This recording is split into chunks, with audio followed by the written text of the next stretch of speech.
नमस्कार दोस्तों, आज के दिन ही चंद्रशेखर आज़ाद ने अपने आप को खुद को गोली मारी थी इलाहाबाद के अल्फ्रेड पार्क में 1931 में।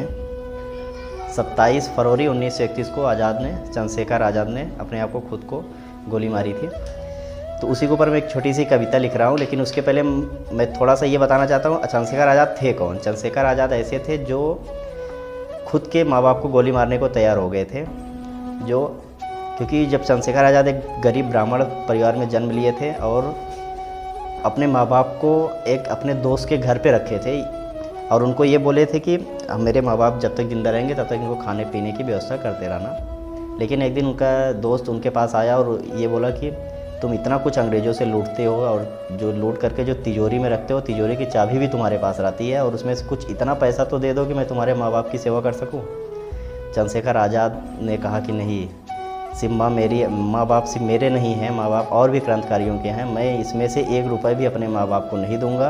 हाँ, अगर तुम मेरे माँ बाप की सेवा नहीं कर पाओगे तो आना किसी दिन, मुझे बता देना, मैं रात के अंधेरे में आऊँगा, मेरे पिस्तौल की 2 गोलियाँ मेरे माँ बाप के सीने में उतार के चले आऊँगा। लेकिन मैं अपने हिंदुस्तान को इस आज़ादी की लड़ाई में बीच में छोड़ के भागने वाला नहीं हूँ। उसी चंद्रशेखर आज़ाद के ऊपर आज मैं एक छोटी सी कविता बता रहा हूँ जो मुकेश मालवा की कविता है। कविता है कि अल्फ्रेड पार्क का है, अंतिम दिनों की कविता है। जब चंद्रशेखर आज़ाद अपने मित्र के साथ में, जो भगत सिंह, सुखदेव, सभी को जेल में बंद कर दिया गया था, तो उनको छुड़ाने का प्लानिंग कर रहे थे। अल्फ्रेड पार्क में बैठे थे और वहाँ पे प्लानिंग कर रहे थे कि हम लोग चंद्रशेखर आज़ाद ये प्लानिंग कर रहे थे कि हम लोग भगत सिंह और उनके दोस्तों को कैसे छुड़ाया जाए। और उसी बीच अंग्रेज़ आ जाते हैं और वहाँ से कविता शुरू होती है कि क्या दृश्य देखा होगा उन अल्फ्रेड पार्क के पत्तों ने, जब सहसा शेखर को घेर लिया था अंग्रेजी कमबख्तों ने। क्या दृश्य देखा होगा उन अल्फ्रेड पार्क के पत्तों ने, जब सहसा शेखर को घेर लिया था अंग्रेजों कमबख्तों ने। पत्तों के झुलमुट से कदमों की आहट आई, शेखर समझ गए कि अपने ही घर के जयचंदों ने अपनी जात दिखाई।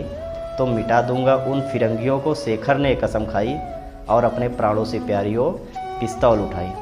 और अपने मित्र को कहते हैं कि मित्र मित्र मित्र संभलो, दुश्मन ने किया धोखे से घात है। माना कि देश हित में मरने के तुम्हारे भी अपने जज्बात हैं, लेकिन जाओ अभियान जारी रखना, डरने की क्या बात है। छिन्नमस्ता काल भैरवी, जय भवानी मेरे साथ है। लेकिन उनका मित्र अब मुसीबत के समय में कैसे उनको छोड़ के अकेले भाग जाए। तब वो अपने मित्र को कहते हैं कि मित्र तुम क्या समझते हो कि लड़ते लड़ते दम तोड़ दूंगा मैं। मित्र तुम क्या समझते हो कि लड़ते लड़ते दम तोड़ दूंगा मैं, या फिर तुम ये समझते हो कि इन फिरंगियों को जिंदा छोड़ दूंगा मैं। अरे कायर कारतूसों की क्या है विषाद, समय के कालचक्र को मोड़ दूंगा मैं।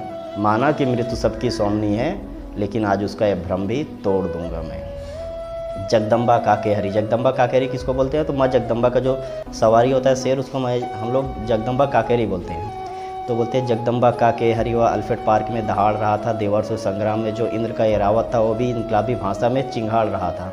नील गगन में दिनकर भी अस्ताचल की ओर बढ़ रहे थे और भारत माता का एक अकेला सिंह सैकड़ों भेड़ियों से लड़ रहा था। अरे जज्बा था, जुनून था, जोश था, हौसला था, हार कैसे मान लेता, आखिर हिंदुस्तानी खून था। फिरंगियों के कदम कदम पे बढ़ रही थी निराशा, क्योंकि उनकी एक ही अभिलाषा थी, शेखर को कैद करने की थी अभिलाषा। और आज शेखर की पिस्तौल बोल रही थी भद्रकाली की भाषा। तभी एक बार फिर मृत्यु ने भाग्य को धोखा दिया। पिस्तौल की अंतिम गोली ने शेखर को चौंका दिया। तभी शेखर ने कहा, माँ मैं आज़ाद होकर भी तुझे आज़ाद नहीं करा पाया। माँ मैं तुझको, जिसने माँ के गर्भ में ही त्याग दिया था मृत्यु के भय को।